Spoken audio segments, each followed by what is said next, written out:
So I'd like to thank everyone for their participation. I know that virtual has been a large adjustment to this process. My thanks, of course, to Michael Wilder for stepping in and as well presenting that. So our thanks to the community for this. My thanks to the AC, who will now take all the feedback that has been garnered over these last 2 days. They will be meeting in short order in the next day or so to decide what to do with these policies. If you have some thoughts, we still have the open microphone right here, but there's always the ARIN public policy mailing list. We encourage you to join it, and we encourage you that you can always put your feedback on there. If you don't feel comfortable with that, we will, sorry, apologies. We will, you can always email the Shepherds as well. They're always happy to take your feedback. So with that, we're going to go into open microphone. This is, again, we generally like to have focused on what has come up today. If you've had an idea for a new policy proposal, had a thought on a presentation you've seen, or if there's something else about ARIN, either the organization or the policy process that you'd like to raise, this is the opportunity. We have the CEO here, John Kern, as you can see. We have some of the senior staff on the standby. The AC chair is also here as well. So please raise your hand or put something in the Q&A. And we'll go from there. We'll give it a few seconds. John has told me he has prepared one of the most finest operas to sing, though, in the remaining 20 minutes, if required. I don't know where it came that I said he was an opera singer, but I'm going with it for the rest of me. All right, we have our first hand, so let's go to David Farmer. David, name and affiliation, and what your topic is. David Farmer, University of Minnesota. There's the fee consultation open. The fee consultation raises a policy question for me. Okay. Is it still germane, if that fee consultation goes forward, is it still germane to have a policy difference between end users and between ISPs? end users and ISPs or LIRs in the future? And that's a question to the community.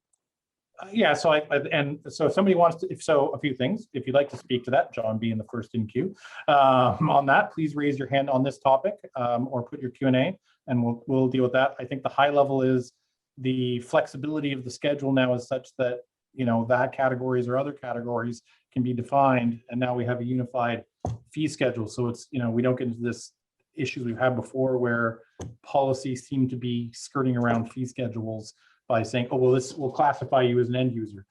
That's now disappeared. It's not that end users have disappeared in policy. It's just that there's an ISP end user and ISP fee schedule, which will be the RSP fee schedule if this proposal is adopted after the consultation. So we have two people in queue. We have John Kern, and then we have Kevin Bloomberg. Please raise your hand if you want to speak on this issue. Go ahead, John. So, David, you bring up a great point. Let's start with IPv6. In IPv6, the space issued for new end user allocations and new ISP allocations is fairly distinct sizes. Organizations can say they want an end user allocation. Organizations can say they want a larger ISP allocation. You might want policy to qualify who can be an ISP. Further, you might want policy to insist on who is an ISP. There's been concerns in the past in the IPv6 community that people will ask for smaller allocations and give still more to their customers. Now, you know, if you want ARIN to be the one enforcing customer allocation size, that's perfectly fine, but the community needs to discuss and agree on that. So you can see where with V6, there's still a great need for policy as to, or there's still a need to discuss how much policy you want. On V4, we get into an interesting situation. We have an enormous amount of V4 policy for issuing new space, initial allocations. And then we have an enormous amount of policy for doing additional allocations and assignments based on those who have already gotten their initials. And it looks like 80 or 90% of that might not be relevant in the going forward scope. And so again, this is there's nothing to say that we can't have policy that that is the same policy we have today. There's the fee schedule doesn't require any policy changes one way or the other. The question you're really asking is, now knowing a good fee structure that's uniform, do we need the same policy that we have? And that's a great question. The question is, what policy do you really want for policy's sake, as opposed to get certain fee outcomes? Okay. That's it. Can we unmute Kevin Bloomberg as well? And just, Kevin, is this the issue you wish to speak on? Kevin, you can unmute yourself. Yes, Kevin, Kevin are you- Bloomberg, The Wire, and yes, this is what I wanted to speak on. I sort of touched on it earlier, and I agree with David. There is a lot of policy that made the assumption that an end user would not have certain features available to them that ISPs would. As an example, downstream sweeping would now technically be available to all. So all of the rules and requirements that we have in policy related to that should apply to all organizations if they're going to be using that side of things. I believe if we go to one consistent type of organization set from a fee point of view, that our policy should reflect that. A lot of again, the requirements for end user and ISP were based on things that could or could not be done by the different ones. And I think we need to move to a more holistic view that you have different kinds of organizations that use internet resources. And there may be some exceptions where one type of organization is able to get a smaller assignment or allocation at this point. But I think the whole concept needs to be refreshed if we are now going to one unified set of services across the board. That doesn't mean we don't have differentiation between types of organizations, but I think this whole concept of end user and ISP will need to be completely revisited in policy. It will be utterly confusing otherwise. Go ahead, John. If I could briefly respond, Kevin, I agree with you to some extent, but recognize that if you want a policy constraint on how people can use addresses, we need that today, regardless of whether the fee table changes. You have organizations right now that are end users who are subdividing and leasing their IP address space. If that's not allowed, then that's worth knowing. You have organizations that are not providing directory services for the issuance of IP address space to their customers. So your question is valid, but it's not driven by the fee. It's if ARIN's going to have some specific constraints on the use of IP address blocks, and that changes by organization, or even if it doesn't, it should be explicit, and that should be in policy. That's not a fee question. If you have assumptions about how address space is supposed to be used, that needs to be in policy, and presently it isn't. John, my clarification is irrelevant of the amounts on the fee table. You had two fee structures before. The current discussion is to go to one unified fee structure. And unless I'm misunderstanding that change, everybody is going to have the same set of services and is going to pay the same thing depending on what they're utilizing. But basically, you're going from two structures to one. Is that me misunderstanding what's being done?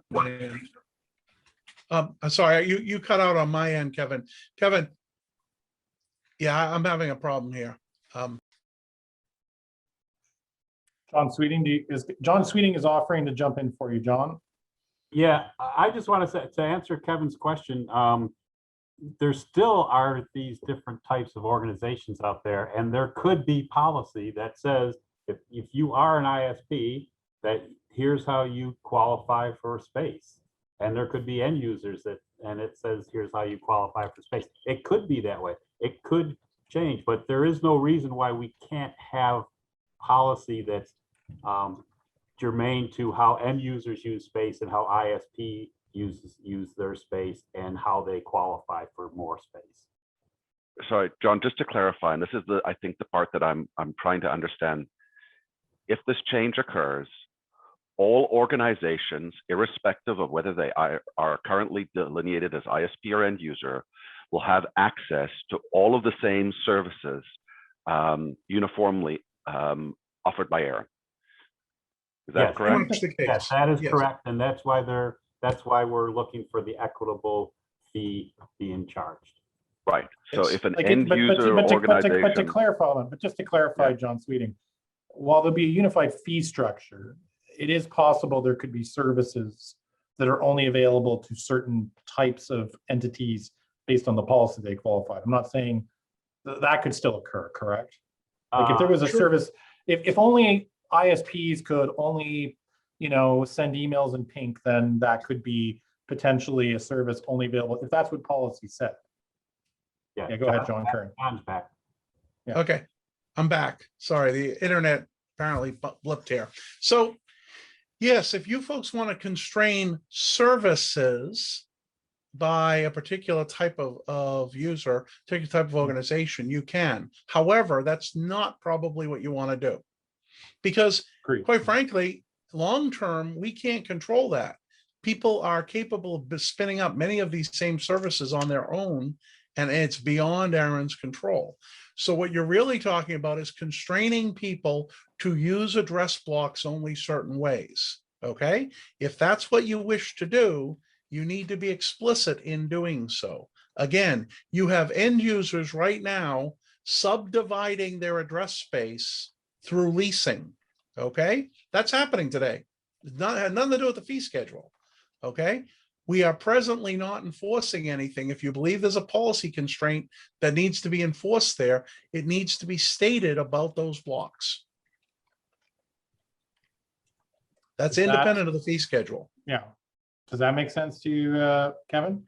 yeah, I think we're arguing the same thing. All I'm trying to say is end user policy has no concept of downstream assignments allocations. In a homogeneous environment, an end user could take advantage of those services. Our policy needs to be cleaned up to allow for all of the services and to be homogeneous across all of the things. And where there's a differentiation, have that differentiation. But there's a lot of policy that doesn't envision end users having access to quote unquote ISP services, which would no longer be the case. So I think we're all agreeing about the same thing. Just policy needs to be cleaned to if this fee schedule goes forward. And my only point, Kevin, is policy needs to be cleaned anyway, because even if the fee schedule doesn't go forth, the users will still, it's not what services are available, it's what usage of blocks policy allows. If you're saying blocks can't be sub-allocated, okay, then you need to say it and explain that independent of the fee schedule, because it's happening today, okay? Users are subdividing their blocks today.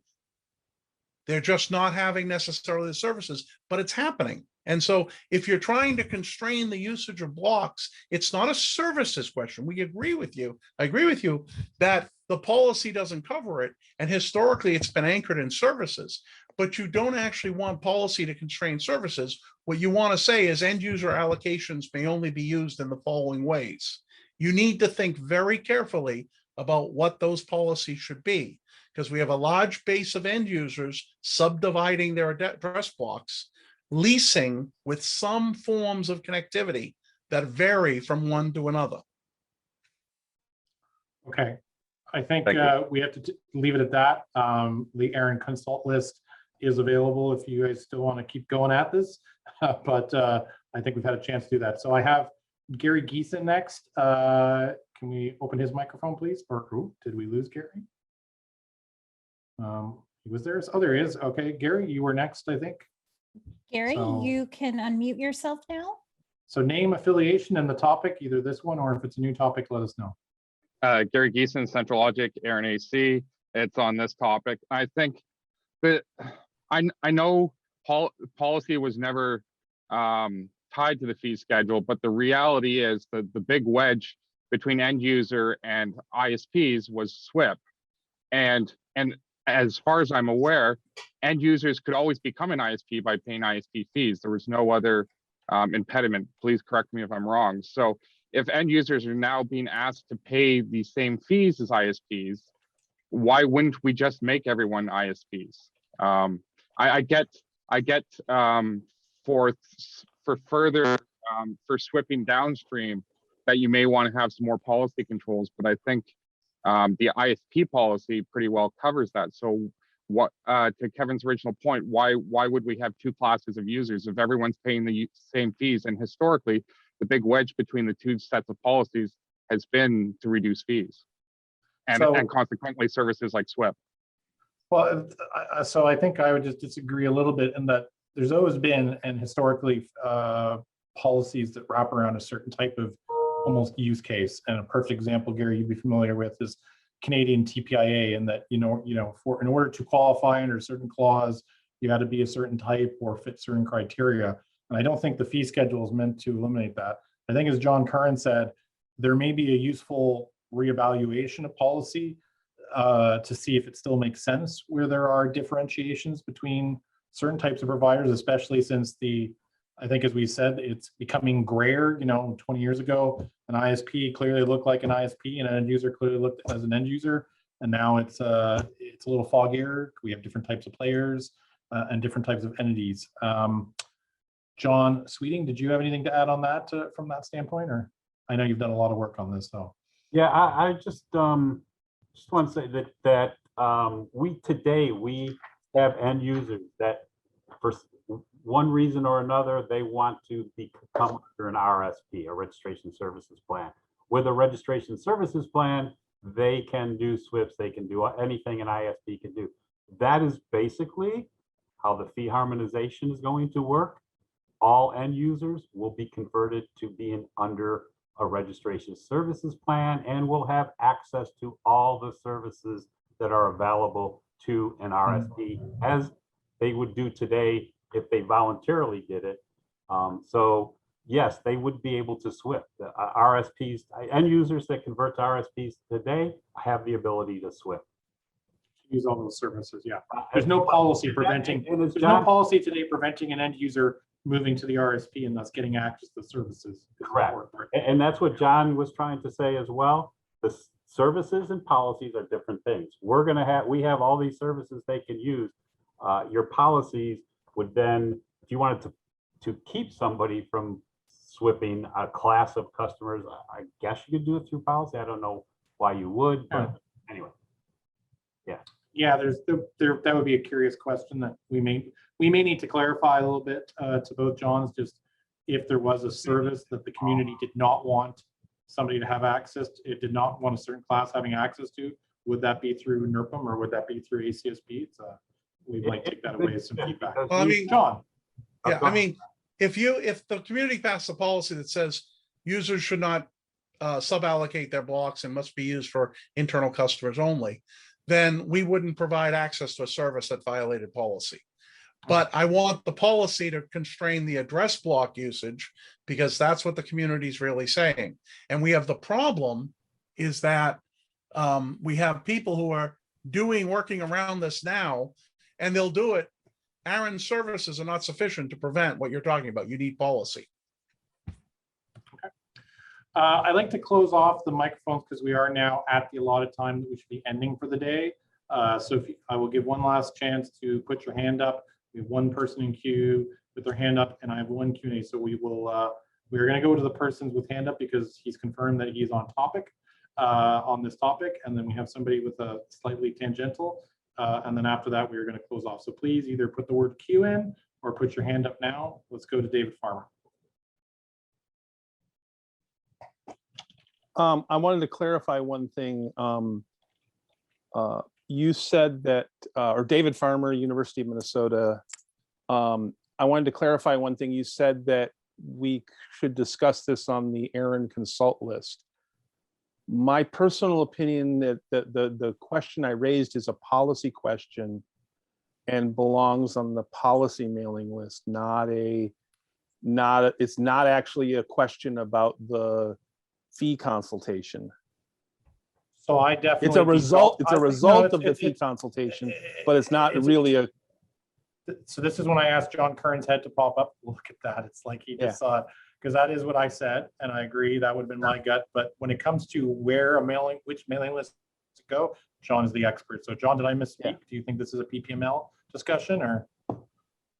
if you want to change NERPM, it's on PPML. Otherwise, it would be on, if it's on the consultation, we're going to discuss. We no longer have, sorry, I apologize. So David, what do you want to discuss? What I raised the question as was, as a result of the potential change, there are some policies that we probably need to change, which is why I said, I think it's a policy question, not a consultation question. Right. And I'm going to ask an interesting question, David. In general, that means it's on PPM, that should be on PPML. Yep.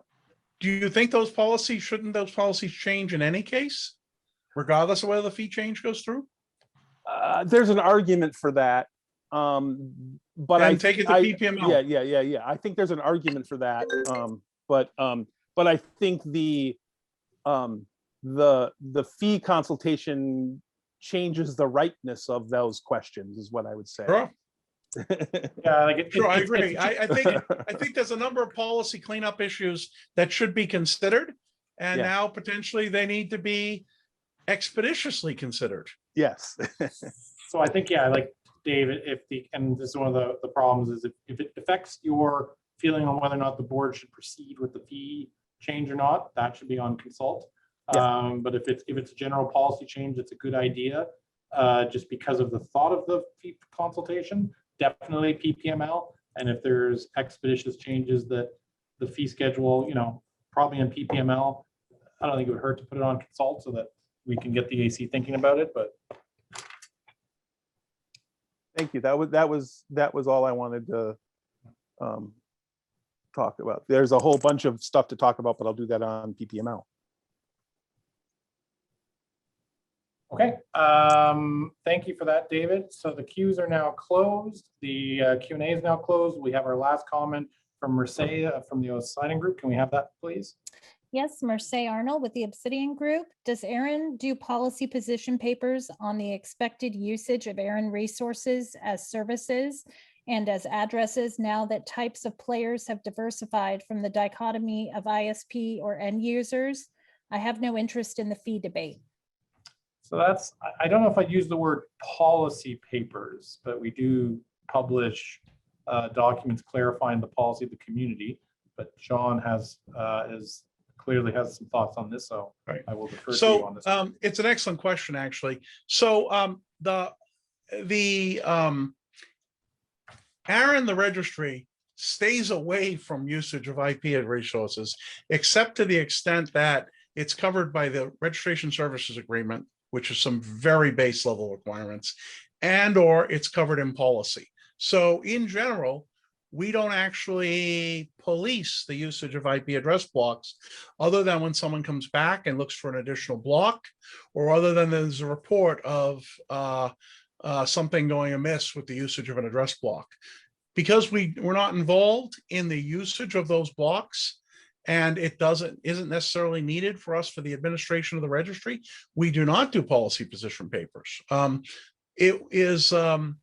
There's a number of organizations that make use of their address blocks in all sorts of ways that ARIN has historically not been involved in enforcing. Again, the same community that asks ARIN to potentially consider how address blocks are being used and potentially enforce is the same one that asks us not to. So at a high level, no, ARIN does not do policy position papers. We would not propose to tell the community what an appropriate usage of an address block is. However, I think if anyone has any thoughts on whether there should be a distinction in policy between end users and ISPs and what constraints each should have on their usage of their address blocks, that's a great thing to write up your thoughts and send to PPML, because for us to do anything about that, it has to end up in the policy manual. Thank you for that, John. And thank you, everyone. That ends our open microphone for today.